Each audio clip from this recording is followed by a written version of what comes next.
రాయలసీమ ప్రాంతంలో ప్రముఖ railway station Guntakal జంక్షన్లో మరొక సౌకర్యం అందుబాటులోకి వచ్చింది. రైలు బోగీలతో రూపొందించిన రైలు కోచ్ రెస్టారెంట్ ఇప్పుడు గుంతకల్లోనూ ప్రారంభించారు. డీఆర్ఎం వినీత్ సింగ్ ఇటీవలే రైలు కోచ్ రెస్టారెంట్ను ప్రారంభించారు.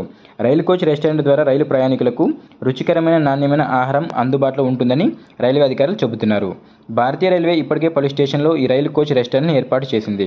వాడకంలో లేని రైలు బోగీలను ఆధునీకరించి వాటి సహాయంతో ఈ రైలు కోచ్ రెస్టారెంట్ను ఏర్పాటు చేస్తున్నారు. ప్రముఖ రైల్వే స్టేషన్లో వీటిని ఏర్పాటు చేసి ఆ ప్రాంతంలో దొరికే ఫేమస్ ఫుడ్ రైలు ప్రయాణికులకు అందుబాటులోకి తెస్తున్నారు. అలాంటి రైలు కోచ్ రెస్టారెంట్ ఇప్పుడు గుంతకల్ రైల్వే స్టేషన్లో అందుబాటులోకి వచ్చింది. రైలు బోగీల ద్వారా రైలు కోచ్ రెస్టారెంట్ను ఏర్పాటు చేసి అందంగా తీర్చిదిద్దారు. అలాగే రైలు కోచ్ రెస్టారెంట్ ప్రాంగణంలో చిన్నారుల కోసం బొమ్మలను ఏర్పాటు చేశారు. కిచెన్, ఫర్నిచర్ మొత్తాన్ని పెయింటింగ్ వేసి అందంగా అయితే తీర్చిదిద్దారు. ఇండియన్ రైల్వేస్ ఆదాయాన్ని పెంచేందుకు గాను ఈ రైలు కోచ్ రెస్టారెంట్లు ఏర్పాటు చేస్తున్నారు. రైలు బోగీలను ఆధునీకరించి ఇలా రైలు కోచ్ రెస్టారెంట్లు మాదిరిగా తీర్చిదిద్దుతున్నారు.